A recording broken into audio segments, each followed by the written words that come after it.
Sejam todos bem-vindos a esse módulo de introdução à estatística. Meu nome é Aurelino Freitas, trabalho aqui na casa. Minha formação é matemática, então hoje a gente vai aprender junto um pouquinho de estatística também. E a gente vai falar de 3 módulos. Eu pensei em dividir esse assunto em 2 momentos. Nesse primeiro momento, a gente vai estudar um pouquinho do que é estatística, aquilo que a gente habitualmente usa. E no segundo momento, a gente vai pegar um exemplo específico de estatística e começar a trabalhar com Excel, que é o que vocês já viram. Então, o que eu pensei em fazer? Hoje a gente conversa um pouquinho sobre estatística e no próximo a gente pega uma planilha e começa a trabalhar com fórmulas, aquelas fórmulas que vocês já viram, começa a colocar algumas outras de lógica para que a gente consiga fazer um formulário de relatório e que tenha gráfico, tenha demonstrativo, tenha índices, para ficar um negócio bem legal. Pode ser assim?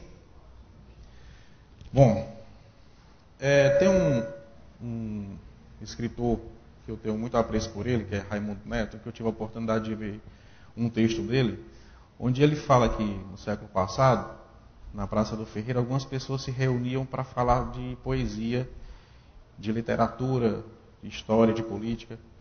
Mas habitualmente é difícil você se reunir com seus amigos para falar de matemática ou estatística, né? Mas vocês estão enganados, se falam sim. Quando todo mundo lá está conversando, aí alguém lê uma reportagem no jornal O Povo que diz assim: o prefeito de Juazeiro autorizou reduzir o salário dos professores. Aí começa a falar de índices, de quanto é que foi que reduziu, o percentual. Se fala de estatística sim, gente. Estatística está no nosso meio a todo momento. E o que é a estatística?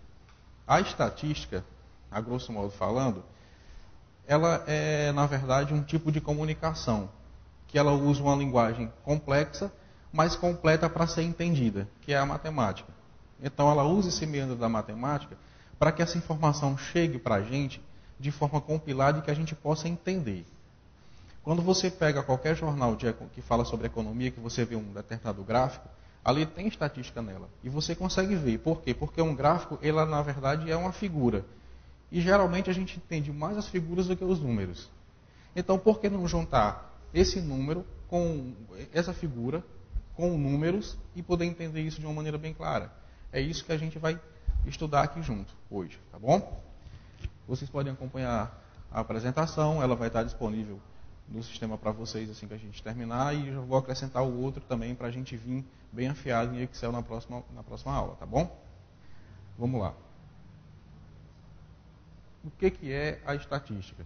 A grosso modo falando, é o campo do conhecimento científico que trata da coleta, organização, descrição, análise e interpretação de dados com o fim de se obter conclusões para a tomada de decisão. É exatamente aquilo que eu falei. Quando você faz um estudo de um determinado assunto, que você compila isso em números, você pode transformar isso em estatística. Porque é difícil você falar de um resultado experimental através da matemática.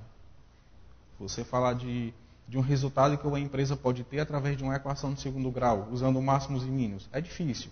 Mas quando você coloca isso num gráfico, que o gráfico da função quadrática é uma parábola, você sabe que ela está decrescendo em um determinado ponto e crescendo em outro. Então fica mais fácil você visualizar. Como é que se divide a estatística? Ela se divide em estatística descritiva e inferência estatística. Para a gente, interessa esses 2 segmentos. Por quê? Porque tem outros mais aprofundados. Mas foge do nosso objetivo aqui.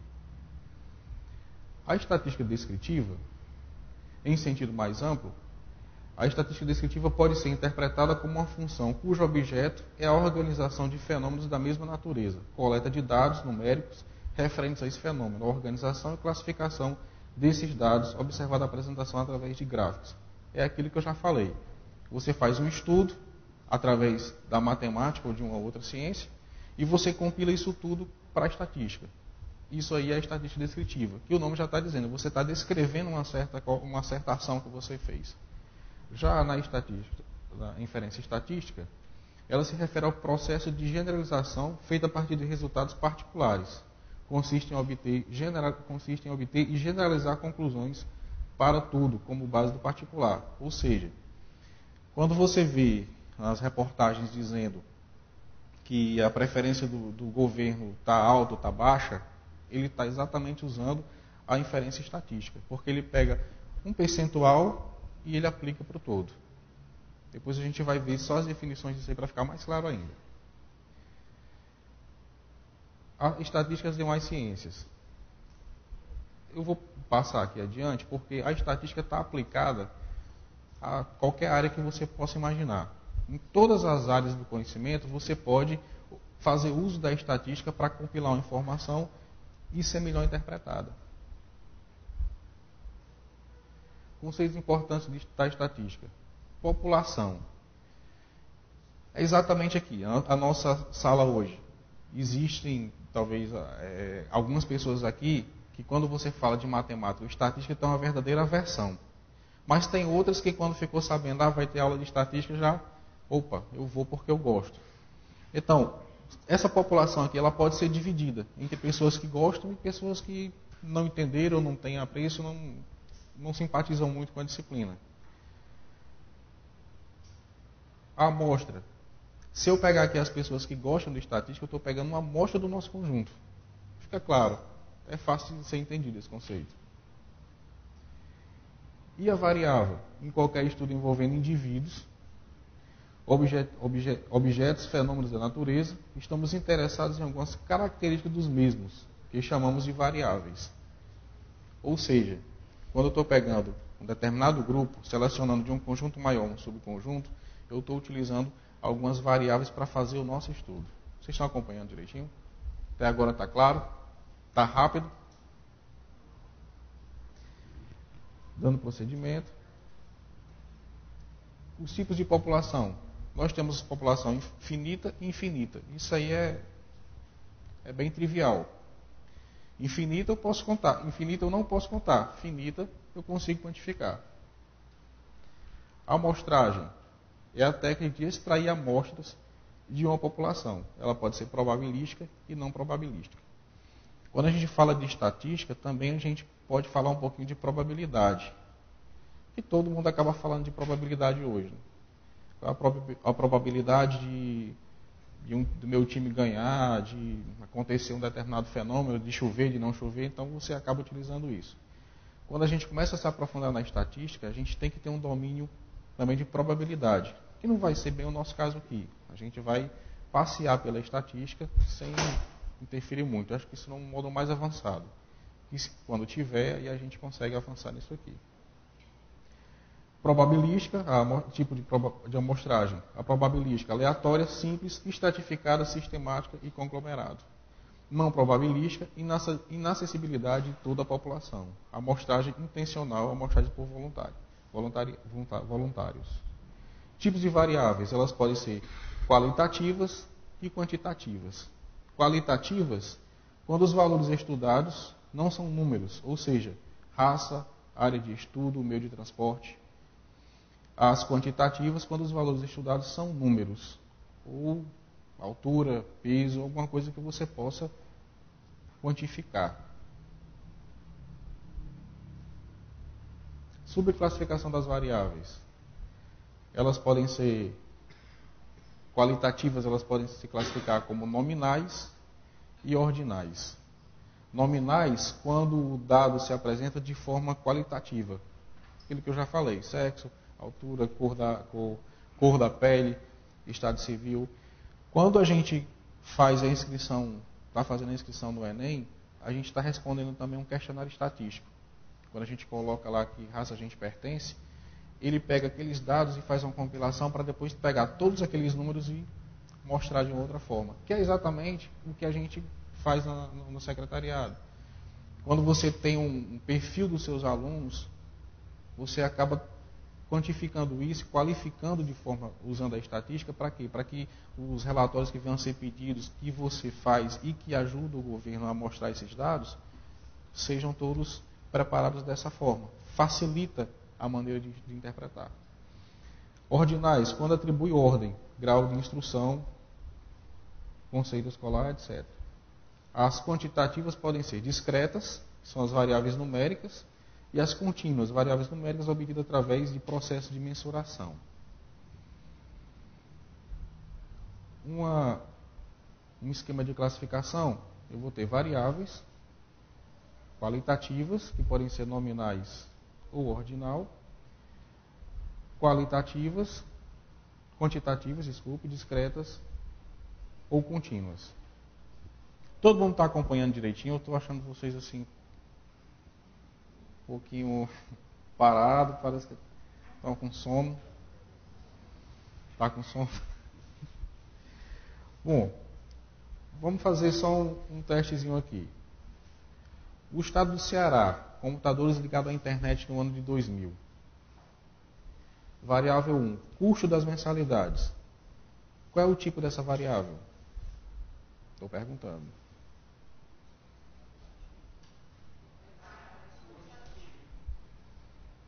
Quantitativa contínua. Uma outra. Número de usuários.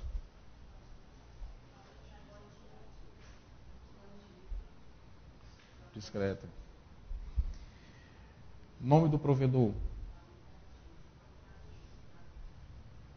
E a sobreclassificação?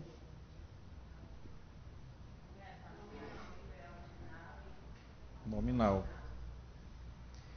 E ordem de inscrição na rede. Aí ficou fácil, né? Séries estatísticas. Uma série estatística define-se como toda e qualquer coleção de dados estatísticos referidos a uma mesma ordem de classificação quantitativa. Para a gente entender um pouquinho de séries estatísticas, a gente acaba tendo que se aprofundar um pouquinho mais. Vou falar de uma forma bem sintética.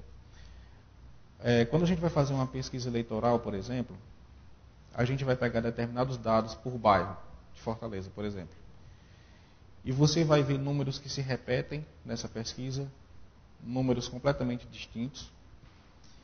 Às vezes você não vai obter dado nenhum. Então, quando você compila isso na estatística, você está pegando uma série desses números para que eles sejam trabalhados. A grosso modo falando, é como se você pegasse algo totalmente disforme e você começasse a colocar em ordem. Quando a gente chegar nas medidas que a gente começa a colocar esses números de forma central, a gente vai entender melhor um pouquinho das séries. Por quê? Quando a gente entende média, moda, mediana, que são assuntos que a gente vai tratar aqui, a gente pega esse método, aplica nessa série estatística, que ela pode ser classificada aqui dentro, e a gente consegue entender melhor esse estudo. Quando a gente chegar lá, vocês vão ter isso de forma mais clara. Eu vou mostrar algumas tabelas aqui que vocês vão, já quem não conhece ainda, vai entender melhor. As séries estatísticas levam em conta três características básicas, que é o fenômeno, que é o fato que foi investigado. Você quer saber o resultado de uma eleição, você quer saber a probabilidade do seu time chegar na final. O local é o espaço geográfico, onde o fenômeno aconteceu ou ele foi estudado, e a época. As séries estatísticas podem ser de 4 tipos, conforme a variação desses caracteres. A série temporal, a variável é o tempo. Nessa tabela, que é a renda per capita anual, eu tenho o ano de 1994, 95, 96 e 97. E eu tenho a renda. 2.280, 4.160, 4.945, 5.402. Ele está falando que a série temporal, a variável é o tempo. Só que se a gente olhar, eu tenho o tempo variando e eu tenho valores também variando. Não é? Mas quando eu classifiquei lá atrás, eu falei de 3 variáveis, de 3 fenômenos. Não foi? Tempo. Qual foi o outro?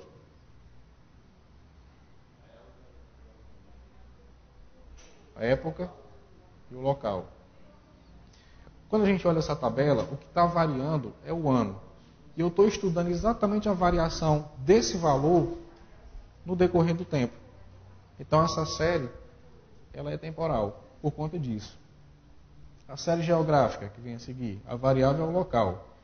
Eu tenho cidades em constituição de empresas no ano de 97. Eu tenho Fortaleza, Juazeiro, Caucaia, Maracanaú e Limoeiro do Norte. Tenho Fortaleza, 7.044 empresas, Juazeiro do Norte, 628, Caucaia, 492, Maracanaú, 379 e Limoeiro, 163. Esse número também está variando, mas eu estou estudando o local. Série geográfica. Fica fácil de entender, né? Série específica. A ocorrência é o fenômeno é variável. Número de empresas industriais ativas por gênero. Eu tenho indústria e ou serviço de construção e o número de empresas, 706. Metalúrgica, química, mecânica, material elétrico, eletrônico, de comunicação e outras. E aí eu tenho a numeração. A ocorrência do fenômeno é variável. O que a gente consegue entender dessa tabela aí? Eu estou entendendo que o gênero está modificando. Embora o número também esteja modificando, o número aqui é apenas a síntese dessa variação de gênero. Deu para acompanhar todo mundo? Até aí tranquilo? Posso seguir? Distribuição de frequência. Os dados são ordenados conforme a magnitude em classes, permanecendo constantes o fato, o local e o tempo. Eu peguei aquelas 3 variáveis e vou deixar elas constantes. Governo, gastos públicos, governo, estatal e total. Brasil 1 e Brasil 2 eu classifiquei como se fossem 2 momentos. Eu tenho o gênero para Brasil 1, 78,1, estatal 87,4 e eu tenho o total lá na frente. Vocês estão conseguindo acompanhar essa tabela? Ela é um pouco mais complexa do que as outras. Quais são as dúvidas nela?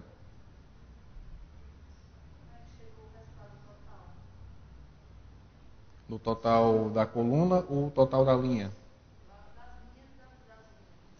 Certo, não tá batendo, né? A soma não está fechando, né? Porque eu estou trabalhando com percentuais. Eu tenho um número fixo e eu estou trabalhando com percentuais. Conseguiu ver agora? Não conseguiram? Conseguiu? Estão conseguindo ver os 3 fenômenos dessa tabela? Onde é que está o fenômeno local? Região. A época.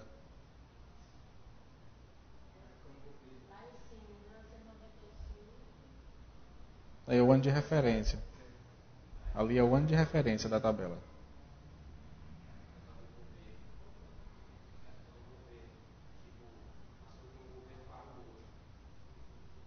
E o local? Pronto. Governo. E o local?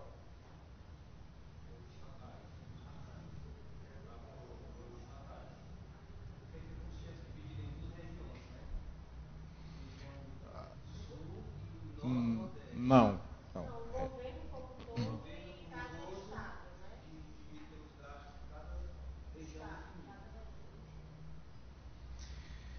A questão aqui da região Brasil 1 e Brasil 2, você também pode interpretar como se fosse o tempo, né? Eu tenho um determinado momento eu vou chamar de Brasil 1. No outro momento eu vou chamar de Brasil 2.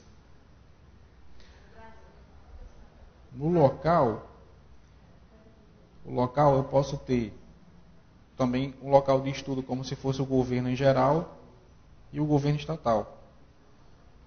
E o fenômeno? Gastos públicos. Todo mundo acompanhou? Ficou claro? Se não ficou claro, a gente vai entender quando a gente estudar o módulo de Excel. Por quê? Porque a gente pega uma tabelinha dessa aqui, coloca os dados numa determinada coluna e constrói a nossa tabela. Coloca as nossas fórmulas. Todo mundo aqui sabe usar as fórmulas em Excel, né?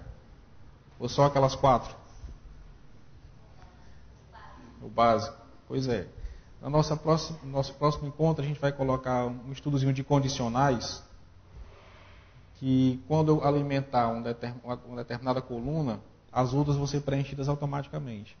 Aí fica fácil a gente trabalhar com relatório. E com gráfico também. Mas essa tabela ficou um pouco nebulosa, mas vocês conseguiram entender pelo menos a ideia dela. Né? Posso seguir? Ou querem falar um pouco mais sobre ela? O pessoal não tomou café hoje.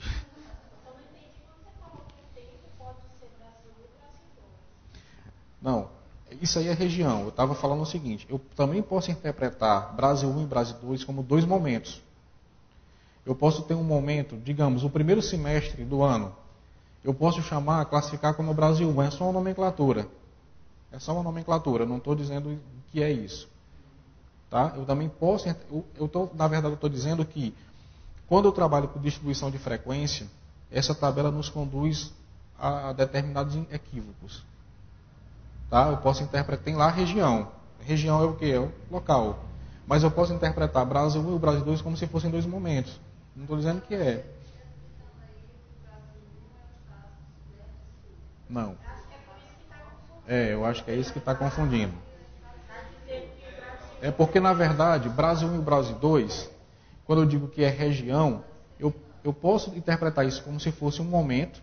Primeiro semestre do ano, por exemplo, eu vou chamar de Brasil 1. Segundo semestre eu vou chamar de Brasil 2. Mas quando eu falo aqui de região, Brasil 1 e o Brasil 2, eu não estou dizendo que é sul, sudeste, norte ou nordeste.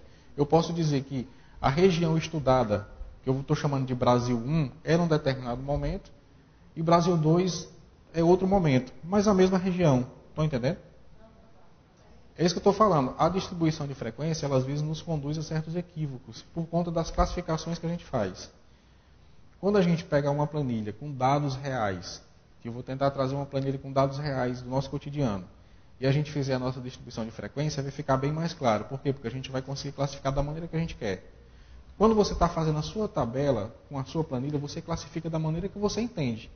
E você usa a estatística, numa tabela ou num gráfico, para que aquela informação que você entendeu seja lida por outra pessoa e que seja entendida. Certo? Se a gente conseguir fazer isso, compilar isso dessa forma, estatística fica fácil para a gente e fica fácil para quem vai estar lendo. Entenderam? Posso seguir? Vocês querem? Vamos lá. Exemplos de tabela. Dá para enxergar, né? Está um pouquinho pequeno, mas... Eu tenho lá o título, o subtítulo, a zona indicativa, a zona enumerativa, a fonte, notas e chamadas. Se vocês prestaram atenção, ela tem o mesmo formato dessas outras aqui. Quando você constrói uma tabela em estatística, você segue esse parâmetro. Eu não estou dizendo que você tem que fazer exatamente isso, mas você segue essa linha de raciocínio. Para quê? Para que as informações que estejam nela sejam compiladas de uma maneira uniforme. Tá? As definições, o título, o que, quando e onde, se refere à natureza do fato. Você vai classificar a tua tabela, você coloca de repente assim, índice de aprendizagem na cidade de Fortaleza, em 97. Você está colocando um título, você está dizendo o que é, quando houve e onde aconteceu. Bem prático, você se fez entender. Subtítulo refere-se a uma segunda classificação. Você colocou o índice de aprendizagem em Fortaleza no ano de 97. Um subtítulo, estudo do ensino fundamental. Você foi mais direto ainda, você trouxe mais informação. O corpo é o conjunto das linhas. Nem sempre. Porque você pode colocar um subtítulo que não seja tão direto. Por exemplo, você vai colocar número de veículos adquiridos na cidade de Fortaleza no ano de 2013. Aí você coloca, por exemplo, Volkswagen. É um subtítulo. Você fez um estudo daquela montadora. Mas nem sempre ele tem uma informação tão forte quanto o título. O corpo é o conjunto de linhas e grades. Eu posso ter linhas imaginárias aqui, não posso? Quando eu começo a colocar os dados, eu não preciso só colocar uma linha, tracejar uma linha. Mas eu tenho como se fossem linhas imaginárias. Não é verdade? Eu tenho duas colunas. Eu estou enxergando duas colunas. Mas eu posso ter mais, principalmente na zona enumerativa. Cabeçalho, nomenclatura de cada coluna da tabela. Todo mundo aqui já fez uma tabela, né? Então todo mundo. Linhas, orientações de leitura horizontal. Casas ou células, inserções entre linhas e colunas. Quando a gente volta a trabalhar com planilha, seja ela Excel ou outro sistema operacional, a gente tem aquela linha tracejada de forma mais clara que a gente consegue identificar cada célula. É exatamente o encontro. Se eu estivesse falando de matemática, eu ia dizer que era a interseção de duas retas, mas eu posso escrever alguma coisa ali. Eu posso tentar me entender escrevendo alguma coisa ali. Coluna, organização de dados selecionados conforme a orientação do cabeçalho. Eu tenho lá a coluna, por exemplo, nomes, e vou colocando o nome do pessoal. Né? Na nossa turma aqui eu posso colocar o nome e colocar o nome de todos vocês. Posso colocar outra coluna com idade, formação, e aí vai. A fonte. Quem forneceu os dados da pesquisa? E notas, alguma informação complementar que você queira colocar na tua tabela. Seguiu esses parâmetros, você tem uma tabela no formato estatístico para que você possa apresentar, compilar ela e transformar isso num gráfico. Chamadas são informações específicas de cada parte da tabela.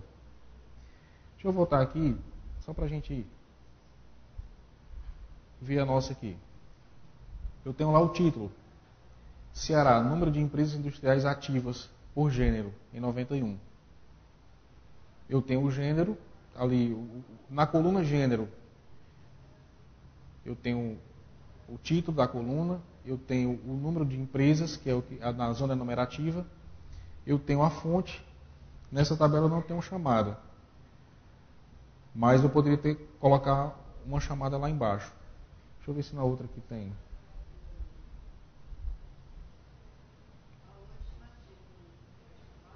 Na última eu tenho uma fonte, Junta Comercial do Ceará. A outra tem a fonte IBGE.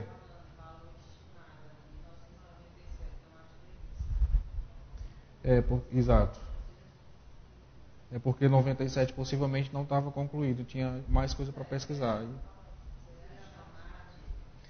Não, na verdade, eu acho que isso aí é apenas uma complementação da nota. A chamada, para ser mais clara, é como se você dissesse o seguinte. Você tem lá a fonte, Junta Comercial do Estado do Ceará. Aí como é que você...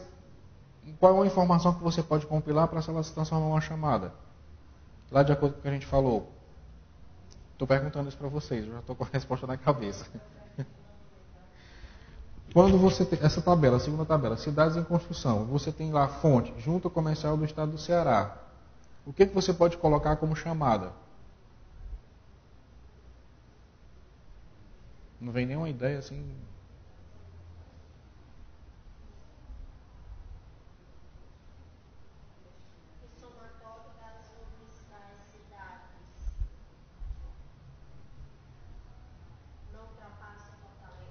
Não, eu posso colocar uma chamada. Pode ser também, não deixa de ser. Mas eu posso colocar uma chamada do tipo assim: o estudo é realizado através de empresas no ramo têxtil.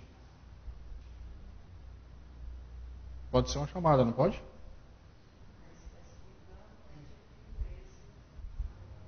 Eu estou fazendo, na verdade, chamando a atenção do leitor para aquele estudo, para procurar um dado específico daquele estudo.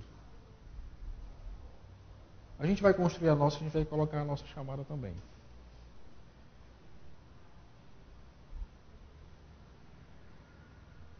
Agora a gente vai... Não, aquele não é chamada, aquele é região.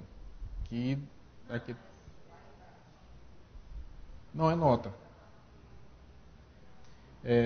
Os gráficos na estatística sintetizam de forma clara e objetiva as informações coletadas no estudo. Eu já dei uma pincelada nisso aqui. Quando você, de repente, faz um estudo de pessoas que com habilitação por idade, você faz um estudo através do tempo, você pode compilar essa informação de várias maneiras, num gráfico, de vários tipos de gráfico, para que seja bem entendida. É mais fácil você mostrar um gráfico do que você mostrar uma tabela com números, só com números. Não é verdade? Se você tem uma tabela muito grande, digamos de 20 colunas com 30 linhas, fica até difícil você visualizar um número específico que você queira. Mas quando você coloca isso num gráfico, de colunas, por exemplo, fica bem mais fácil. Quando a gente está assistindo o noticiário que começam a falar de dados de violência, ou dados de taxa de emprego que subiu, que caiu, às vezes a gente não sente falta de ver um gráfico, porque fica mais fácil a gente entender. Eu, por exemplo, sinto. Às vezes, quando estou assistindo um jornal que passa algum dado, eu fico esperando na sequência aparecer um gráfico. Geralmente não aparece, mas... Por quê? Porque facilita o nosso entendimento. Os gráficos mais comuns estudados na estatística são... Eu tenho diagrama, os diagramas ele pode ser classificado por ponto, por linha, por superfície. A superfície, barras verticais ou horizontais, setor, polar e histograma. Pictogramas, cartogramas, estereograma, organograma e fluxograma. Esses termos são comuns para vocês? Todos eles? A gente vai ver cada um. Aí vai ficar mais fácil entender. Diagramas. São gráficos de análise, pois são muito mais rigorosos e exatos. Diagrama por ponto, usualmente é usado para visualizar um comportamento dos dados estudados. Eu coloquei a evolução salarial em função do tempo na área de engenharia. Eu coloquei salário médio, valores, e coloquei tempo de serviço. O cara que é formado em engenheiro e começou a trabalhar agora, primeiro emprego dele, um diploma de engenharia, qual é a base salarial dele? Em torno de R$ 1.500. Quando ele chega nos 5 anos de trabalho, assinou uns 2 projetos, assinou algumas coisas mais, ele já começou a progredir um pouquinho, né? Com 10 anos, com 20, e aí quando o cara está bem conceituado no mercado, já com muita experiência, ele chega lá nos seus R$ 6.000 por projeto, talvez. Isso aqui é só vamos só sintetizar, né? Eu não ia colocar aqui uma pessoa como Niemeyer, porque não ia caber na tela, né? Vocês estão vendo esses pontinhos aí do lado? Pronto. Aí tem uma figurazinha, né, do lado. Se eu estivesse estudando outra área, eu podia marcar esses pontinhos também, dentro dessa matriz. Se eu estivesse usando aí salário do professor, eu podia colocar esse quadradinho aí. Não? Em Juazeiro, né? Em Juazeiro então, hein? Bom, vamos para o próximo aqui. O gráfico em linha. É o mesmo conceito. Diagrama. Qual é a diferença desse gráfico para esse aqui?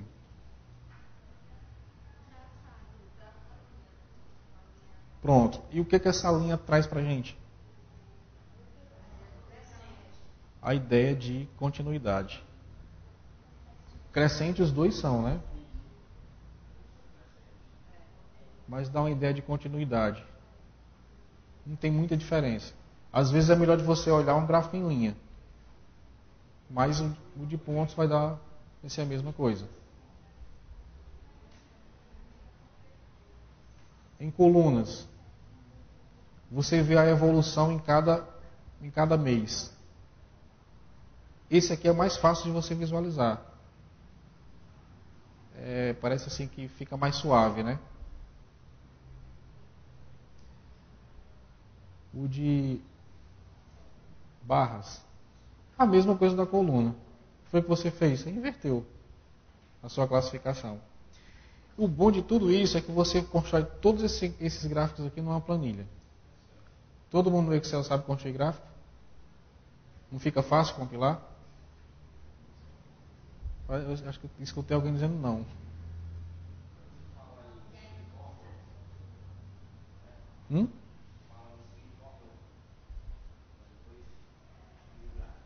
Sim. A gente constrói a tabela, insere as nossas fórmulas e depois a gente pega qualquer parte dessa tabela e constrói um gráfico. Esse gráfico aqui é comum a todo mundo, né? É até mais prático de a gente enxergar. Aí eu coloquei duas informações bem básicas. Turistas em Fortaleza no ano 2000, classificação por sexo. As mulheres visitaram mais. Mas o número é muito próximo, né? Então, estatisticamente, a gente tem aí quase um empate técnico. 2 pontos percentuais variando para mais ou para menos, é quase igual. Regiões geográficas do Brasil, isso aí é em área. Norte 45%, Centro-Oeste 19%, Nordeste 18%, Sudeste 11% e Sul 7%. O nosso próximo gráfico aqui, diagramas, gráfico por superfície, polar. Esse gráfico é comum para vocês? Parece um? Não deixa de ser, né? Quem já teve a oportunidade de ver um instrumento desse, você tira do caminhão e ele mostra a velocidade. Bem parecido. É utilizado quando queremos dar ideia sobre a evolução de um fenômeno, principalmente para dados relativos a fenômenos da natureza, tais como temperatura, precipitação pluviométrica, etc. Você tem um gênero que você centraliza ele, você coloca... Um exemplo bem prático, os radares dos aviões. Todo mundo aqui já viu filme, já viu alguma animação onde você vê um gráfico, um círculo, com um raio passando, dando a volta nele e mostrando as variações. O que essa linha está mostrando é exatamente a variação. Estão conseguindo captar, visualizar?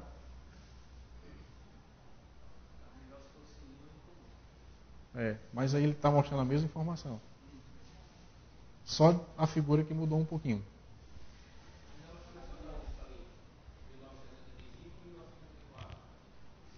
Não, na verdade a linha aí, imagina, você tem lá o centro e você imagina um raio, tá? Você tem aqui o centro, imagina um raio aqui, esse raio girando aqui, certo? Esse raio aqui contém todas as informações. Tá vendo aqui, ó?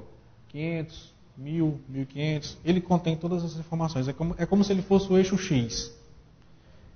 Quando ele começa a girar, é como se ele fosse uma função. Quando você tem um gráfico de uma função, você tem o x e tem o f de x.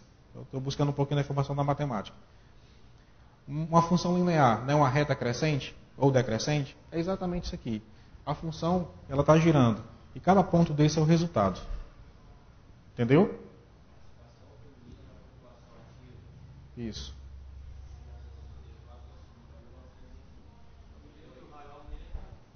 À medida que o raio é a função é como se fosse uma função constante. E dentro dessa função ela tem vários pontos. À medida que o raio vai passando na variação de tempo, por exemplo, em 74 só tinha 1500, um pouquinho mais do que 1500. Onde é que foi que aumentou? Qual foi o ano que deu aquele up? Subiu bem, cresceu. Acho que as mulheres entraram mais na 93, né? Não, 98. Isso. Começou a aumentar. Esse outro aqui talvez vá ajudar. Não? Alguém já ouviu falar nisso aí? Todo mundo aqui já foi para algum local, assim, alguma festa onde tem aqueles raios de luz piscando? Você consegue compilar todas aquelas cores? Isso aqui é um teste de variação de cor. Isso aqui é bem física. Eu trouxe só para mostrar para vocês a aplicação desse gráfico. Você tem a variação de cores aí e o grau de percepção. É bonito, né? Nesse mesmo segmento, a gente tem um gráfico também chamado de radar. Eu não coloquei ele aqui. Mas é exatamente aquilo que eu falei. No painel de um avião tem eu consegui, você vê as informações, o avião não foi detectado no radar da torre de observação. Por quê? Porque o radar não conseguiu ler, mas o avião estava lá. Então aquele gráfico ele é parecido com esse. A diferença dele é que ele tem o centro também, tem a região toda que ele está lendo, tá? E a figura aqui muda um pouco. Quando a gente for construir a nossa tabela no Excel, a gente constrói um gráfico em radar também. Tá? Mesmo sentido. Por isso que eu acabei não colocando ele. Diagramas. São gráficos de análise, pois são mais rigorosos e exatos. Aquilo que eu já falei. Diagrama por superfície, histograma, é utilizado para representar a distribuição de frequência. Eu acho que a gente não chega em distribuição de frequência, que é aquela parte assim, mais atraente da estatística, que eu acho. É aquela que você começa a trabalhar com cálculos mais complexos, desvio padrão, tal, e você começa a colocar isso num gráfico. Esse gráfico, na verdade, ele quando você tem um estudo de frequência, ele te fala muita coisa mesmo. Porque, se você prestar atenção, ele está usando colunas, e ele está usando pontos. E está usando linhas. E se você olhar bem para esse gráfico, você consegue ver até um gráfico com setores aí, não consegue? Ou não? Olhando para essa figura aqui, que ela tem esse tracejado em linha, você consegue compilar as informações desse gráfico num gráfico de setor? Consegue, né? Você consegue compilar ele num gráfico de barras? Consegue.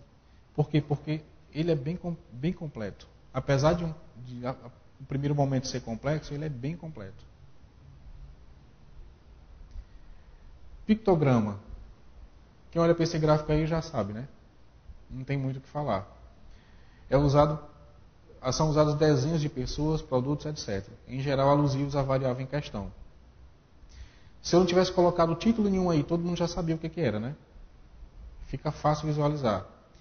Quando você está vendo um noticiário que diz assim, o número de eleitores em São Paulo, aí não aparece lá uns bonequinhos lá, né? Às vezes você consegue ver que é uma forma masculina, às vezes uma forma feminina. Em porta de banheiro, você não vê lá o bonequinho, aquilo ali é um pictograma. Você consegue transformar a informação em quantidade de... Você consegue assim... Você não representa todo o universo, mas você sabe que há um conglomerado de 3 bonequinhos lá em formato masculino e 5 no formato feminino, você consegue ver que naquele estudo existe mais mulher do que homem. Isso aí é bem fácil. Cartograma. Geralmente é usado com mapas. Eu trouxe esse gráfico aí do mapa do Brasil. Tem lá a legenda, número de pessoas empregadas por 100 hectares. E quando você olha para esse gráfico, você consegue visualizar um universo bem grande. Quando você coloca o Brasil com esse estudo, variação de cores e esses pontos, você consegue ter uma noção bem geral do estudo que foi feito. Ele é bem mais amplo, embora ele não tenha a precisão de um gráfico de linhas ou colunas. Mas o interessante é que você pode pegar esse gráfico e transformar num gráfico de colunas ou barras, ou setores, ou até polar.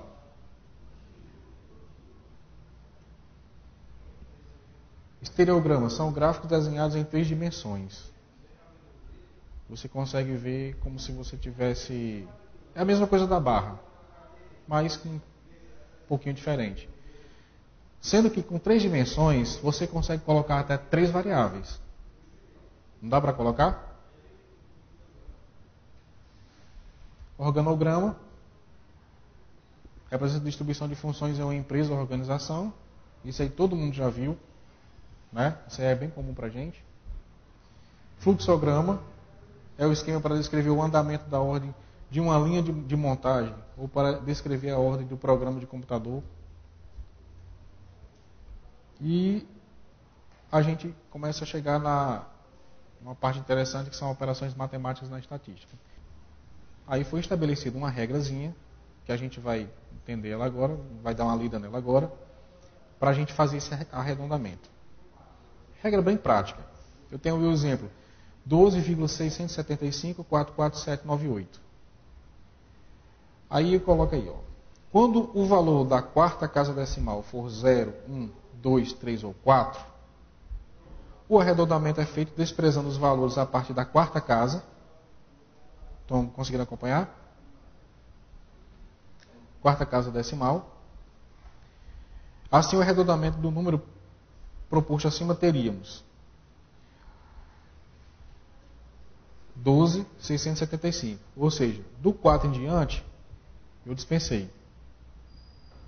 Esse aí ficou fácil, né? Vamos ver o outro. E aí depois eu tenho uma pergunta. Eu tenho o número 38,887945 e aí vai. Esse arredondamento, como é que eu faço ele? Se o conjunto termina em 6, 7, 8 ou 9, o arredondamento é feito desprezando as informações a partir da quarta casa decimal. Ou seja, eu peguei o 9 e dispensei. Tá? E eu pego o último número que me sobrou, que é 7, e eu somo uma unidade nele, 8. Ficou 38,888. Agora, se em vez do número 7, eu tivesse o número 5, o que eu faria? Aqui eu falo em 0, 1, 2, 3, 4 ou 4. E aqui eu falo em 6, 7, 8 ou 9. E o 5?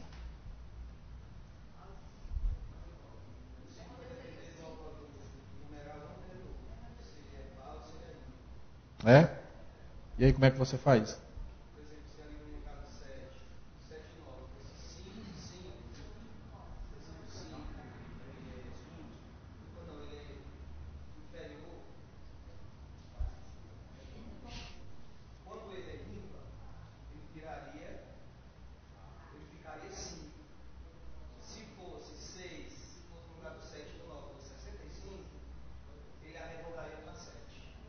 Ficaria 67.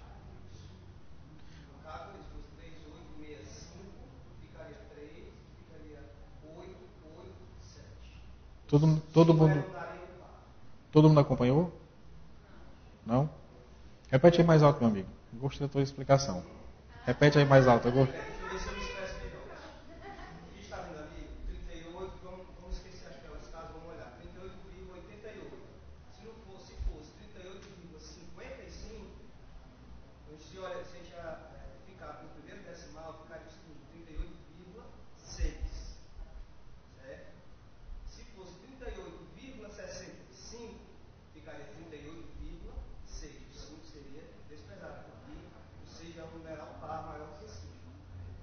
Uhum. Muito bem.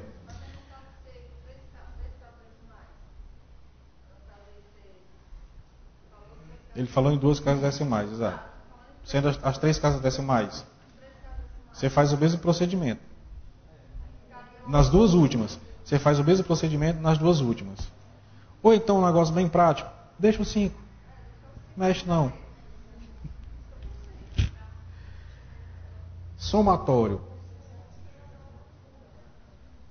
Oi? Você falou? Vou voltar aqui que ela falou alguma coisa. Você falou o quê?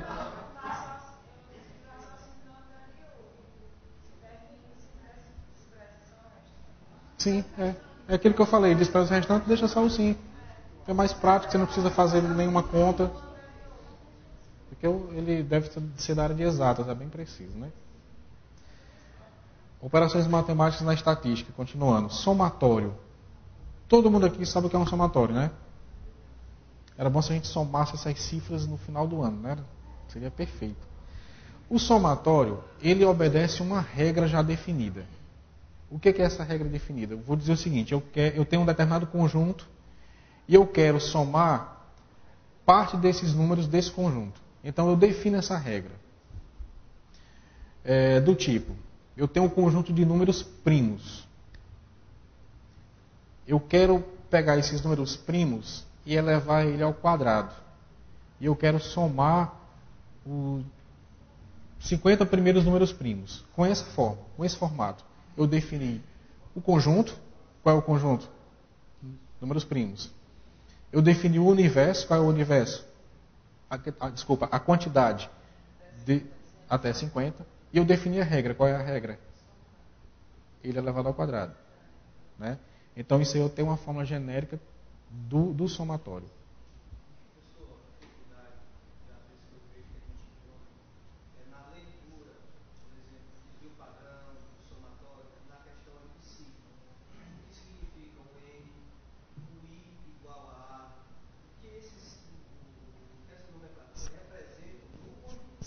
chegar lá. Vou chegar lá. A regra da soma, como eu coloquei, é definida conforme as operações do conjunto, certo? Vamos passar aqui logo em seguida. Eu tenho o sigma, que significa soma. Isso é uma letra grega, que significa soma.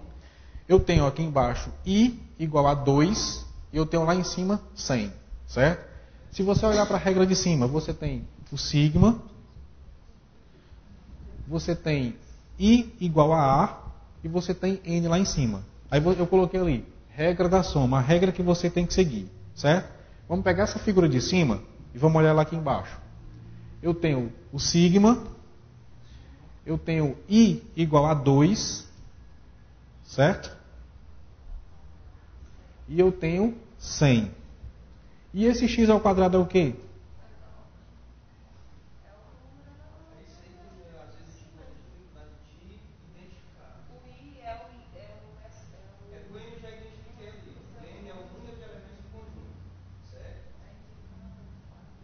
Uhum. I igual a 2. O que é aquele I igual a 2? Ele representa o quê? No conjunto? Certo. Olha. O x ao quadrado, esse x aqui ao quadrado, ele é a regra que eu tenho que seguir.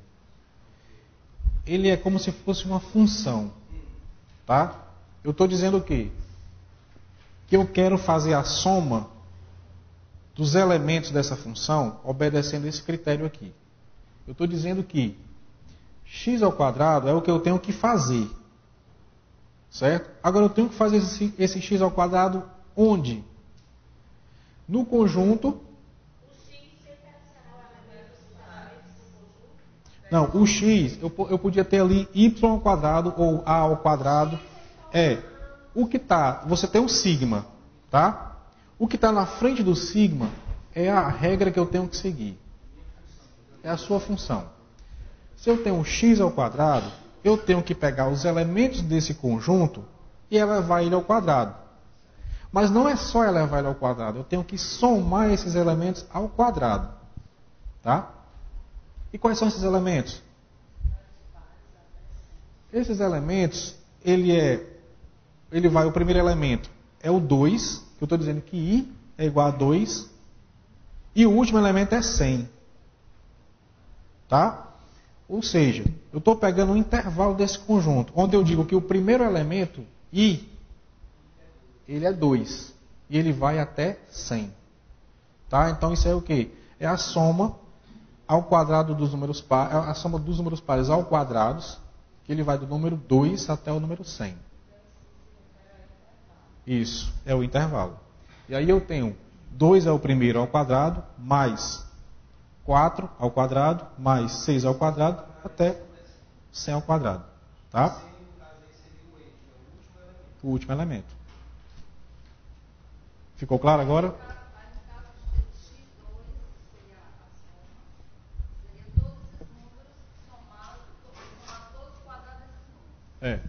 Só que esse x, ele representa todos os elementos do conjunto. Ele é genérico. Tá? Isso. Exatamente. Naquele intervalo. E vou somar esse pessoal todo. Ficou claro? O exemplo de baixo, eu tenho sigma de i a 1 até 5. E eu tenho xi mais 1. Certo? O que eu vou fazer aí? Vocês conseguem identificar qual é o meu conjunto? O conjunto de elementos. Pronto. Qual é a regra que eu tenho que fazer? E depois somar todos eles. Não é isso? Aí eu tenho 1, esse primeiro 1 ali do parêntese. Esse 1 aqui, ele é elemento. Ele é elemento. Esse segundo 1 é da regra. Peguei o resultado, guardei lá. O segundo, eu tenho o 2 é elemento, o 1 da regra. Peguei o resultado, guardei. E assim vai. Certo? Peguei todos esses resultados e somei. Deu 20. Isso aí é o meu somatório. Queria falar alguma coisa?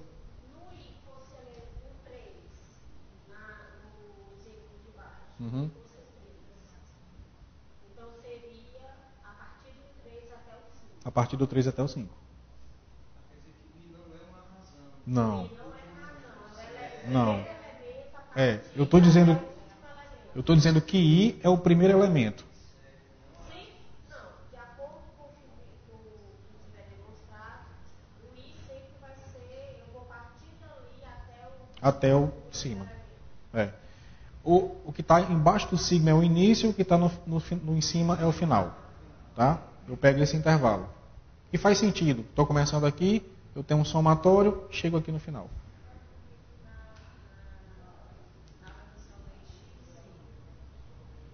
Porque eu estou pegando esse xi, ele representa apenas o enésimo termo. Porque eu posso ter x1. Quem é x1 no elemento? x1 é 1. x2, 2. x3, 3. x100. Então, xi, ele é genérico. Eu podia ter colocado também xi ao quadrado, dizendo que i varia de 2 até 100. É só índice. Todo mundo aqui estudou progressão aritmética, né? Você não tem lá a soma dos termos A1, A2, A3. Ali, esse i é só o índice. Ele não vai influenciar nada.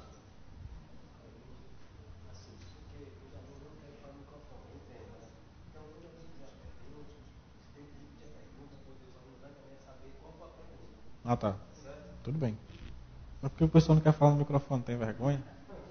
Vai que sai... Vocês estão num grupo de comunicação, gente. Vai que sai um radialista daqui. Estão perdendo a oportunidade.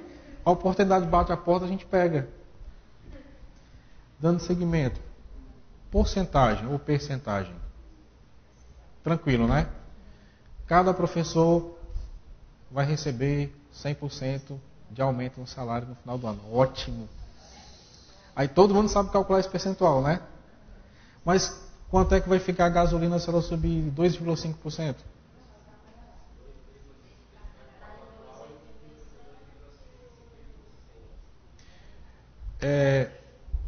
Eu tenho R$ 85. Se eu quiser acrescentar 10% desse valor, como é que eu faço? Tem uma regra bem prática. R$ 85. Eu quero acrescentar R$ 85. Eu quero acrescentar 10%. Pronto.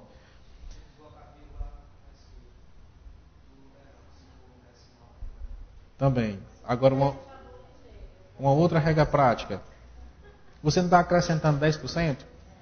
Pega 85 e multiplica por 1,1. Entenderam? Aí às vezes você diz assim, o meu vizinho lá, ele faz cálculo de cabeça rapidinho. Não é que ele seja, às vezes ele não é bom de matemática não, é a forma que ele encontrou que é prática. Você quer tirar 10%, como é que você faz? Multiplica por 0,9. Você tirou 10 do 100. É a mesma regra, aquela regrazinha de 3. Então, a grosso modo, todo mundo aqui sabe calcular percentual, né? Prático. Se eu tiver a seguinte pergunta, eu quero acrescentar 20%, presta atenção, 20%, em cima do rendimento de 40% de 1.000. Como é que eu faço?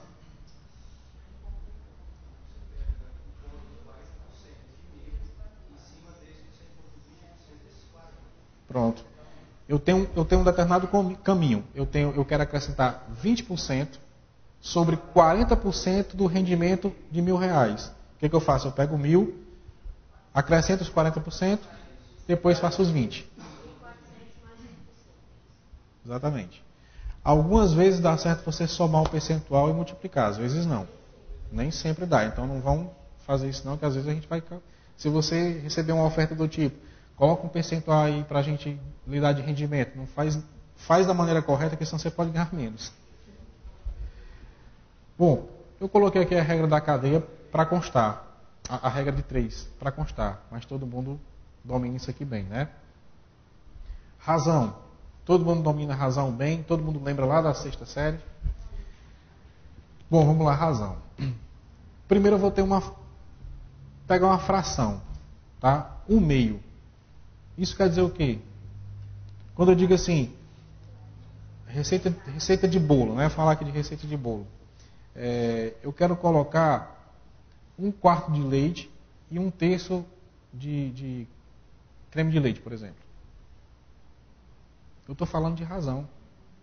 Eu vou colocar metade daquele total de pessoas que eu quero dar o meu bolo, eu vou fazer em função desse número de pessoas. Digamos, se forem uma porção para servir 20 pessoas, eu vou pegar metade de leite, um quarto de creme de leite, sei lá, alguma coisa do tipo. Eu estou trabalhando com razão, tá? A razão nada mais é do que o quociente entre dois números.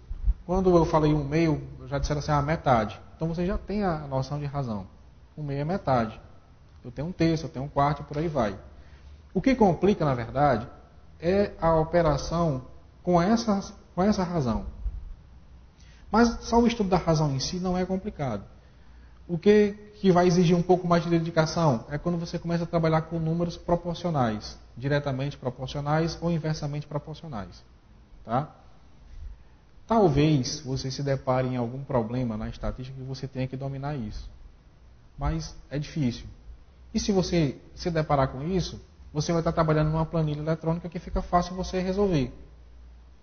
Então, até às vezes me perguntam assim, professor, por que a gente estuda logaritmo se tem a calculadora? Não faz mais sentido, né? Mas faz você conhecer como é que a calculadora opera. Bom, a razão, eu tenho A sobre B, eu posso ler de três formas. Eu tenho esse A, dois pontinhos B, razão de A para B, ou A está para B, ou A para B. Isso é nomenclatura.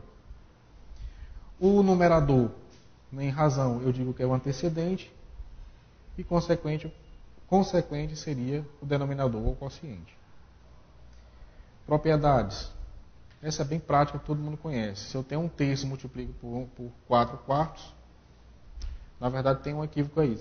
Era 4 terços para dar 1, porque você elimina, né? Tem um equívoco aí. Um exemplo, velocidade média, distância sobre tempo, isso é razão. Escala, comprimento do desenho, comprimento real. Isso aí todo mundo já viu, todo mundo domina bem. Probabilidade. Esse aqui exige um pouco mais de dedicação. A gente vai dar só uma pinceladazinha prática. O termo probabilidade é usado de modo muito amplo na convenção diária, na conversação diária, para sugerir um certo grau de incerteza. Quando você fala assim, principalmente mulher, né? Eu acho que hoje eu vou com essa blusa aqui. Aí, 15 minutos depois, não, eu vou com essa.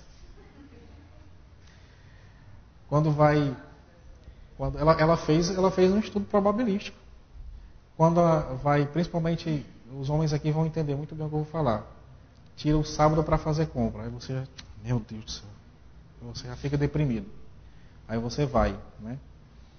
Aí chega lá em frente à loja. Espera que eu vou entrar e saio rapidinho. Meu amigo, pode sentar. Compre uma água ou alguma coisa. Ou então, faça melhor. Vá para o cinema. Quando terminar o filme, você voltar, ela saiu. Encontrei nada.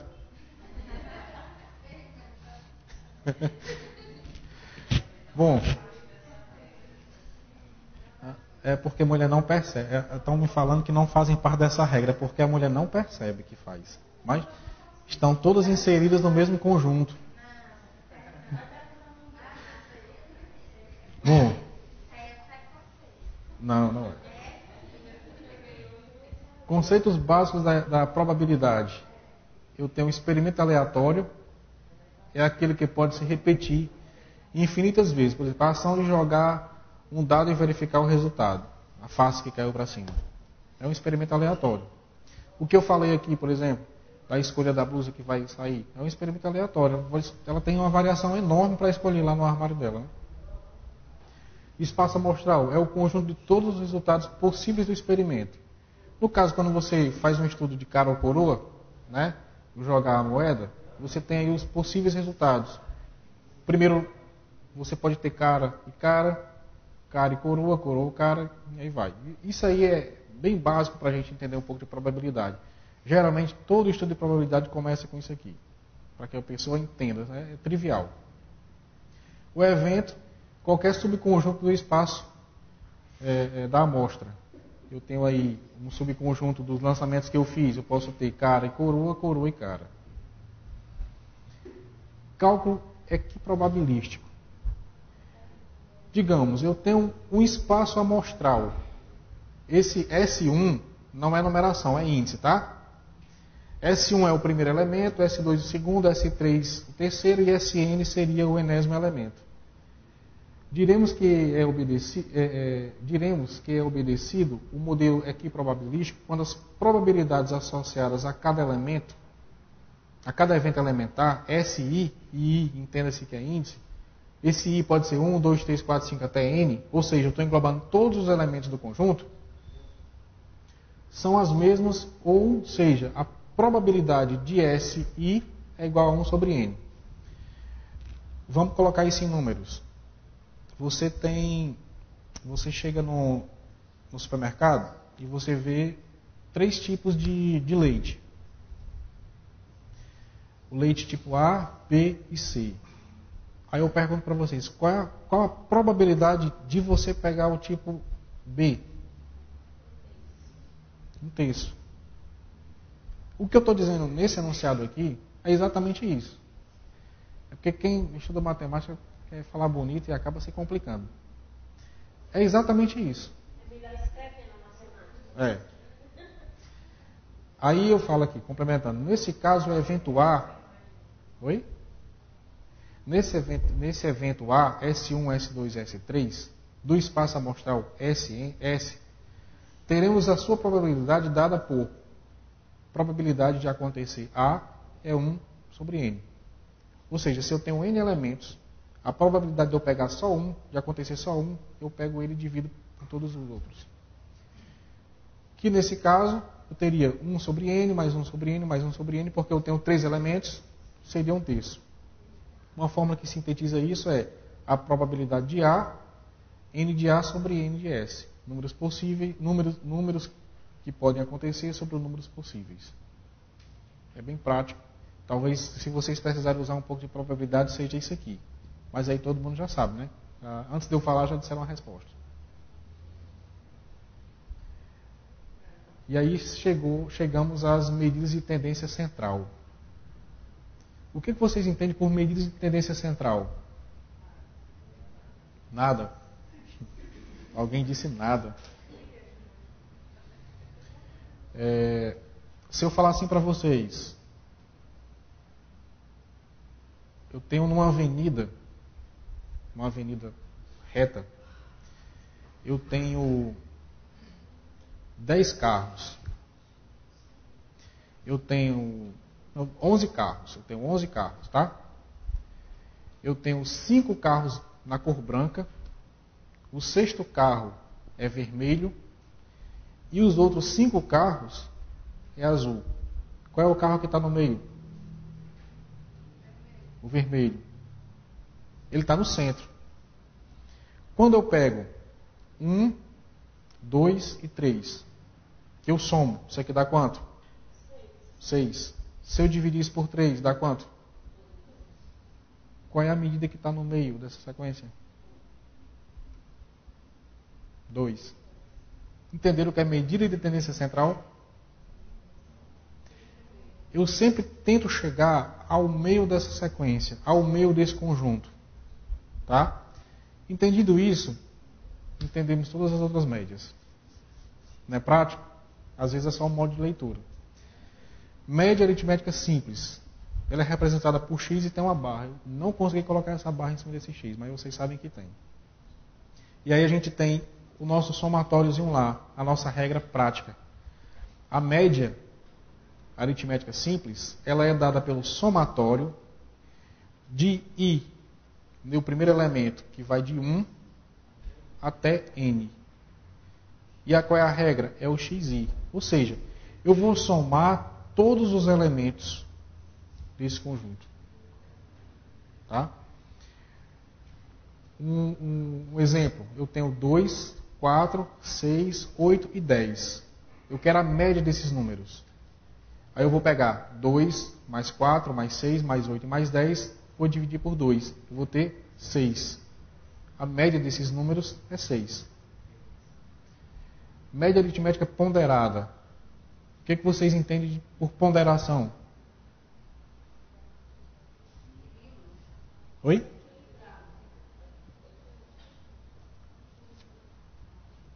E para que eu possa equilibrar essa média, o que eu atribuo? Pesos. Eu posso atribuir um determinado peso a esses índices. A definição, devido a algumas propriedades particulares, alguns valores de uma série são classificados de forma diferente dos demais. Para elementos que apresentam esse comportamento, chamamos de grau de importância ou ponderação. Quando eu faço uma determinada pesquisa, existem fatores que são mais relevantes que outros. Agora, o complicado é quando você trabalha com medidas que não podem ser contadas, que você não pode contabilizar. Por exemplo, é difícil você dizer se um produto é bom ou não. E aí você atribui o quê? Você consegue construir uma tabela de resultados. E que para cada resultado desse você atribui uma nota. Tá? E aí, se essas notas, se esse produto tiver uma variação, vocês estão entendendo o contexto que eu estou falando, né? Se esse produto tiver uma segunda variação, digamos, se for entrega de um determinado produto, você vai medir o comportamento, o resultado de uma transportadora. E essa transportadora aqui no Nordeste, ela entrega para todo o Brasil. E quando você diz que se ela entrega com 5 dias ela é bom, se ela entrega com 3 dias ela é ótima, você tem que levar em conta a distância que ela faz. Certo? Se ela for bom, você dá 5. Se ela for ótima, você dá 8. Mas se ela entregar em São Paulo em 5 dias e ela entregar em Manaus em 5 dias, qual é a região mais complexa para entregar? Manaus. Então você atribui uma ponderação a essa transportadora. Eu estou falando transportadora porque é fácil de todo mundo visualizar. Então quando você atribui um percentual, que você faz essa média ponderada, e que você atribui o peso a esse transporte, às vezes o resultado é igual. Por quê? Porque um é mais complexo do que o outro. Foi entendido? Eu tenho a média aritmética dos pesos, que nesse caso, cada peso indicará o quantitativo de repetição dos valores do conjunto. Exemplo, calcular a média ponderada dos pesos 2, 4 e 6, com os seguintes pesos, 2, 3 e 4. O que eu faço aqui? O número 2, eu repito 2 vezes, eu somo ele 2 vezes, 2 mais 2. O número 3, 4 vezes. E o número 4, desculpa, é isso. E o número 4, 6 vezes. Fiz isso, divido pela soma dos pesos.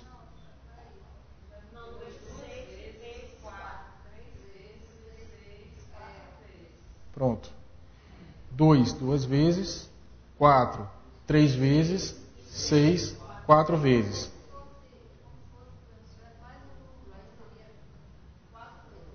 Não. Se eu tivesse aí 2, 4, se eu tivesse... O que me perguntaram foi o seguinte: se eu tiver mais um número, eu repito 5 vezes? Não. É a quantidade de pesos. Se eu tiver 2, 4, 6 e 7, com os pesos 2, 3 e 1, o 7 vai ser somado só uma vez. Entendido? É.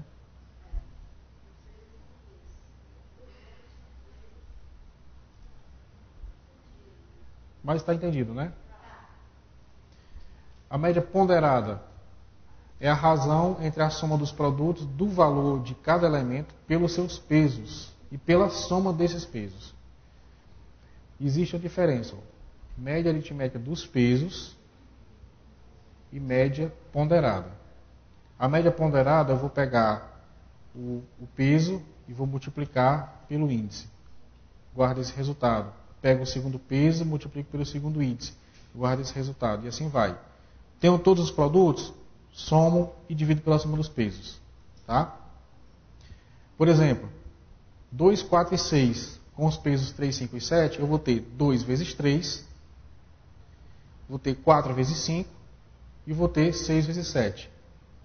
O resultado desse produto, desses 3 produtos, eu somo, divido pela soma dos pesos, 3, 5 e 7. Dá essa fração aí, dá essa razão aí, que é o número que você pode você vai dar um número quebrado. Quando a gente efetua isso aí, se você tiver de colocar o resultado com 2 casas decimais, porque 68 por 15 vai dar mais casas decimais, você recorre àquela regrazinha de arredondamento. Tá? Então, assim como matemática acumulativa, estatística também é. Porque a estatística, na verdade, usa uma linguagem que é a matemática para ser entendida. Eu não tinha falado isso. Média geométrica. Se você quer a média geométrica de n termos, você simplesmente multiplica todos esses termos e você tira a raiz enésima deles, desse produto. Se você tem a raiz, eu tenho a média geométrica do seguinte conjunto, 2, 2 e 2. A média geométrica é a raiz cúbica de 2 vezes 2 vezes 2, que é 8. Se fosse a raiz quarta,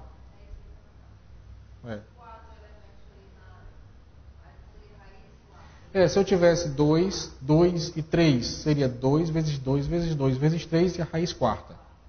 Entendido? Média harmônica. Ela só é assim difícil de... Dentro do nosso curso, essa média geométrica seria utilizada para que tipo de aplicação? Depende do que for solicitado para você. Essa só me perguntaram dentro do curso qual é a importância da média geométrica. É mais ou menos isso que você me perguntou, né? Assim, eu não estou tentando, eu estava tentando visualizar em que aplicação teria dentro do secretário escolar. É isso que eu falei, depende do que for solicitado para você, certo? Digamos que você tem um resultado lá no colégio onde você trabalha tem você tem um universo de informações e seja solicitado para você que você extraia desse universo um número que sintetize a ampliação de uma determinada disciplina. Porque a média, ela não é um número exato, tá? É aquilo que eu falei, ela é uma tendência central. Você com esse número no centro, você consegue projetar um comportamento de uma determinada ação que você venha fazer. Geralmente, em secretariado, você vai usar a média aritmética ou a média ponderada.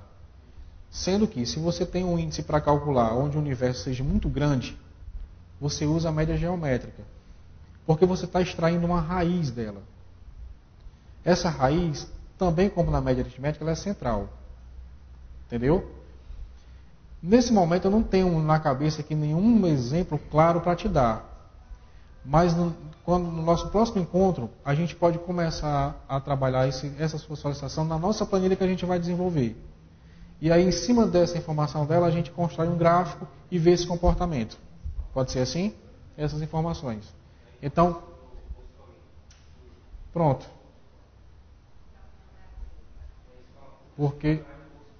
Porque o universo é muito grande. Mas, de qualquer forma, a gente traz esse exemplo, a gente faz isso como exercício. Tranquilo?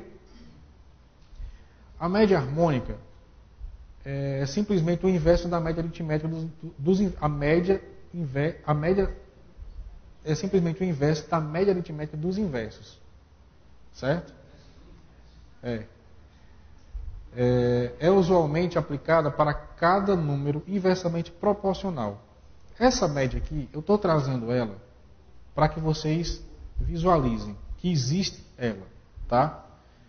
Mas dificilmente você vai pegar uma solicitação que você venha trabalhar com ela. Por quê?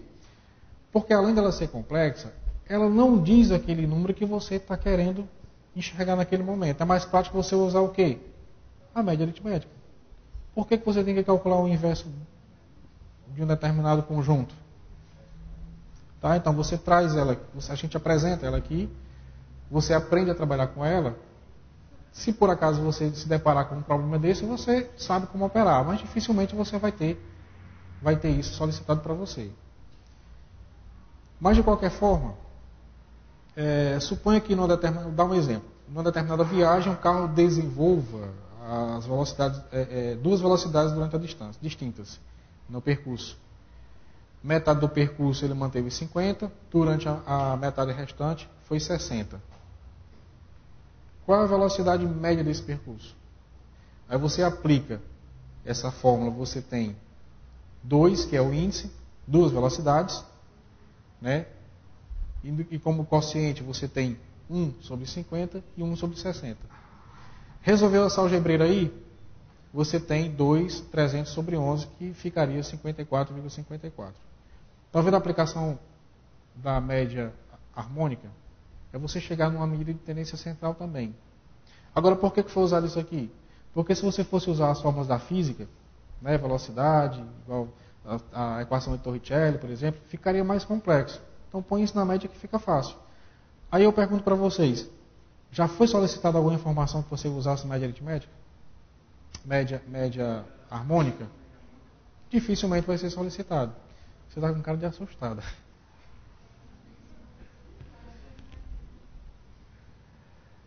Média quadrática. A média quadrática do conjunto de n valores é a raiz quadrada da média aritmética dos quadrados. Olhando para essa fórmula aí, a gente vê o somatório novamente. Esse somatório, o índice, ele está na frente do sigma, mas é a mesma coisa daquele de estar embaixo ou estar em cima, tá? Mesma coisa. De x ao quadrado sobre n.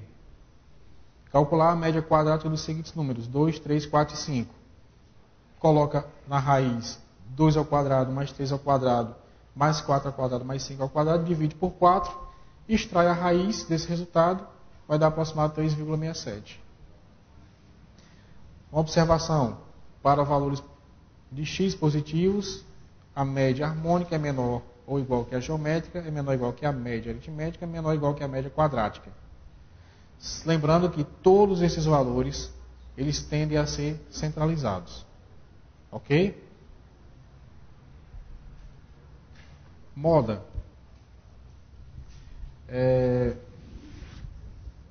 Moda tem uma aplicação bem simples para a gente entender, né? Principalmente no nosso cotidiano. Há um determinado tempo atrás, tudo que era mulher usava calça com cintura baixa. Por quê? Porque estava na moda.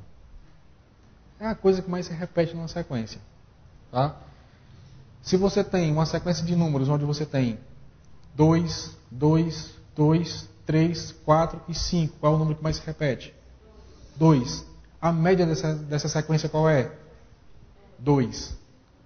É simples, não tem muita matemática para você usar aí, é bem direta, não tem muito o que fazer. Agora tem algumas observações do tipo. O peso em gramas da amostra de um certo fruto foi 500, 625, 430, 500, 600 e 610. A moda é 500. O 500 ele se repete uma vez. Não é duas vezes 500 lá que apareceu. Ele se repetiu uma vez. Então ele é o quê? Unimodal. O consumo de energia 80, 82, 90, 40, 50, 91. Qual foi o número que se repetiu? Nenhum. Então, amodal. Número de livros vendidos em um período de 6 dias. 10, 12, 7, 4, 7 e 10. Quais são os números que se repetem? 10 e 7. Então, bimodal. A moda 1 e moda 2. Com isso, a gente pode classificar. Amodal não existe moda. Unimodal existe uma única. Bimodal 2. Multimodal ou plurimodal existem mais de 2.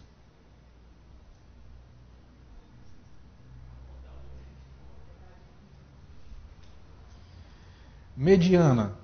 Mediana é prático também. Chamamos de mediana de um conjunto de valores ordenados segundo uma ordem de grandeza, o valor situado de tal forma no conjunto que à sua esquerda e à sua direita há sempre a mesma quantidade de elementos. Lembra do exemplo da avenida com os carros? O carro vermelho é a mediana. Mas aí, eu disse que tinha 11 carros, não era? Então 5 do lado, 5 do outro, lá está o carro no meio. E se tivesse 10? Quem que está no meio? Estou perguntando. Os dois. Mas eu posso ter dois? Eu tenho que ter uma medida central, não é? Então eu pego esses dois, somo e divido por 2. Tiro a média. Pronto. Mediana é prática e objetiva assim. Aí eu coloquei o exemplo, né? Eu não coloquei os carros, mas coloquei números. Tá aí na nossa primeira sequência. Eu tenho 4 números à direita, 4 números à esquerda e está aí o 10 como mediana. No caso da mediana com valores ímpares, é aquilo que eu já falei. Pega os dois do centro, soma, divide por 2. A forma para a gente sintetizar a mediana. Quando o n for ímpar, pego o número do meio. Quando for par, isso aí é só a apresentação da forma, tá? Em síntese eu tenho média aritmética, moda e mediana, que são as medidas de tendência central que a gente estudou. Eu tenho a fórmula da média aritmética. Eu tenho um emprego quando desejamos obter uma medida que possui maior estabilidade, quando houver necessidade de tratamento de algébrico ulterior. Vantagens: reflete cada valor, possui propriedades matemáticas. Por quê? Porque quando a gente fala quando a gente fala alguma coisa que a gente pode provar, a gente acaba sendo inquestionável naquele sentido. E uma das formas de você demonstrar e dificilmente ser questionado é quando você prova matematicamente alguma coisa. Caiu um brinco. Limitações: é influenciada por valores extremos. Você não vai calcular uma média de uma sequência muito grande. Inviável. Moda: valor mais frequente. Emprego: quando desejamos obter uma medida rápida e aproximada. Quando o valor mais típico da distribuição é procurado. As vantagens: valor típico, maior quantidade de valores concentrados neste ponto. Limitações: não se presta a análise matemática. Pode não haver em certos conjuntos os dados. No caso de você não ter uma moda, por exemplo, você não conseguiu chegar a uma definição. Mediana: divide o conjunto ordenado em 2 partes com o mesmo número de elementos. Emprego: quando deseja-se obter um ponto que divide a série em partes iguais, quando há valores extremos que afetam acentuadamente a média. Vantagens: menos sensível a valores extremos. Você está pegando uma sequência muito grande e você está centralizando esse resultado. Muitas vezes sem considerar o número que está na extremidade. E esse número acaba não influenciando.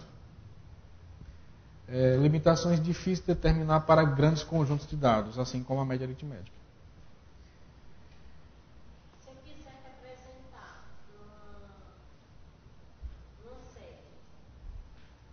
Não entendi. Se você quiser.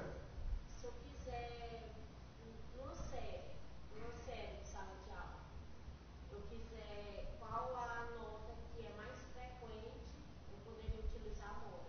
Isso.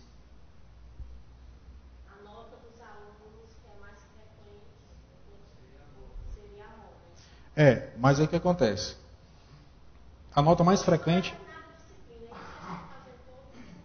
uma determinada disciplina, eu quero identificar a nota que mais aparece. Pronto, então assim, na disciplina de matemática você quer identificar qual é a nota que mais se repete. Né? Você tem 30 alunos. Você quer saber na disciplina de matemática qual é a nota mais frequente. Você pode utilizar a moda do tipo, você tem 30 notas. Dessas 30 notas, digamos, 20 delas estão entre 4 e 6. Certo? 20 dessas. Então você vai pegar essas 20 para você calcular a moda. Só que você tem que levar em conta a média desses alunos na sala de aula também. Você não pode simplesmente colocar só a moda. Mas você pode fazer um estudo dizendo que, olha, a moda dessa turma aqui, da pontuação na disciplina de matemática, é 4. A média geral é 6,5. A mediana aproximada é 7, por exemplo. O que você tem aí? Você tem 3 situações onde você pode construir um gráfico, apresentar esse resultado através de um gráfico, sintetizar isso numa tabela e procurar o índice de melhoria para aqueles alunos que estão repetindo aquela nota. você tem o quê? Você tem uma distribuição de frequência num período, digamos, fevereiro, março e abril, você faz um estudo nesses 3 meses, certo? Você tem a moda nesses 3 meses, você tem a média desses alunos nesses 3 meses, e aí você consegue identificar, no final do ano, possivelmente, onde é que aqueles alunos têm mais dificuldade. Se você repetir esse estudo em 3 anos, você vai saber que, na disciplina de matemática, no 6º ano do ensino fundamental, os alunos têm mais dificuldade em trabalhar com equações do 1º grau. Aí o que você tem que fazer? Procurar uma medida que você consiga ser entendido por essa turma, para que você consiga melhorar esses índices de moda e mediana. Que você faz um estudo sobre isso. Vira um exemplo, está mais ou menos vendo um exemplo prático disso que a gente estudou. Quando a gente for trabalhar com Excel, eu quero exatamente trazer isso. Trazer uma planilha onde a gente sintetize isso, a gente pratica um pouquinho de Excel que a gente viu, né? E você consiga mensurar esses dados nesse estudo para que a gente possa ter um resultado, apresentar as soluções para esse problema. Tranquilo? Estatísticas educacionais. Isso aqui é a mesma coisa que tem no módulo que vocês receberam. Tá? Que na verdade eu quero trabalhar cada índice desse no nosso próximo encontro.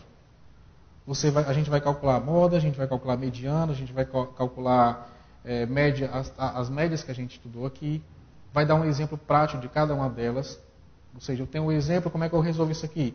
A gente constrói junto isso aqui, tá vendo como é que se faz, o resultado e tudo. E para finalizar, a gente fecha com esses índices, certo?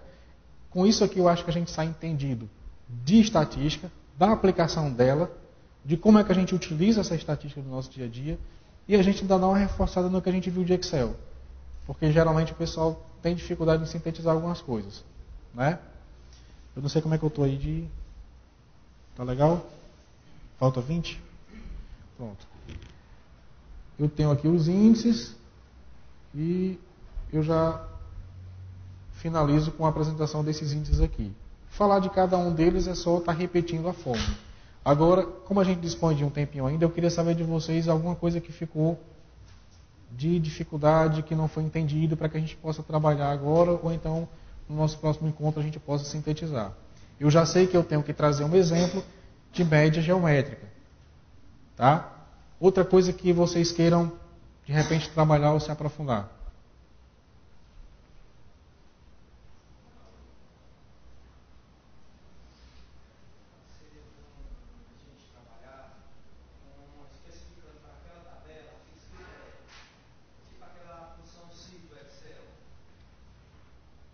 Sim. Aquelas ideias, alunos com nota, um exemplo, alunos com nota acima de 7, se acima de 7 aprovar, se abaixo de 7 aprovar. Tá tranquilo. Eu tinha pensado exatamente em fazer isso. Eu vou pegar a relação de nomes da turma, tá, e vou simular algumas situações. Quando eu for simular essas situações, eu vou atribuir notas que não são as notas reais, são notas imaginárias que eu vou atribuir, para que a gente classifique isso de uma maneira prática. Digamos, você tem uma planilha, onde você tem a relação de nomes, e você tem as médias desse pessoal. Certo? Você atribui sim uma condicional para que você, quando ele der o resultado da média, e a média aritmética for a média válida, ele ser aprovado ou não. Isso é bem simples, é bem prático, mas facilita muito a vida de quem está trabalhando com isso. Tá? Outra coisa que a gente pode trabalhar é o seguinte: como vocês trabalham com um banco de dados muito, muito grande, às vezes de três turnos, né, você sintetizar tudo isso em um banco de dados para que você possa filtrar, trabalhar com filtros onde você possa filtrar só uma determinada série, só uma determinada disciplina, só uma determinada nota. Tá? Isso é bem prático, é bem simples. Essa aplicação da estatística que a gente viu aqui, junto com essa ferramenta, seja ela um software livre ou seja o Excel, é muito prático. Facilita muito. Então, assim, o tempo de vocês que vocês gastavam para fazer, digamos, um relatório ou preencher alguma coisa que vocês levassem, 30 minutos, você consegue fazer em 15. É bem prático. essa fórmula condicional, existe essa condicional simples, e existe uma condicional bem mais complexa, que você atribui uma condicional dentro da outra. Então, o aluno, a média é 7.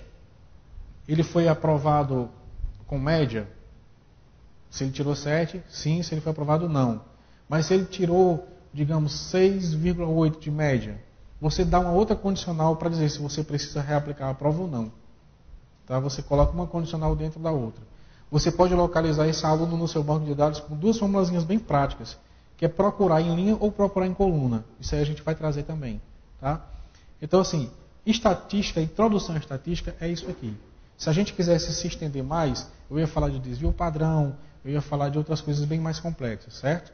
Índices que a gente tem que extrair a raiz enésima, ou índices que a gente tem que fazer um produtório. Tem um somatório?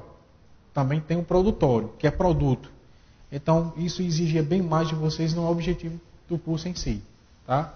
Então, eu até falei, quando eu fui convidado para vir, eu até falei que, no primeiro momento a gente vai falar de estatística, no segundo a gente vai aplicar isso, que realmente a gente acaba usando.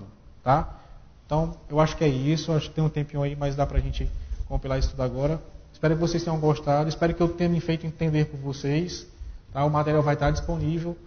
E então a gente finaliza aqui até o nosso próximo encontro, tá bom? Muito obrigado pela presença de vocês.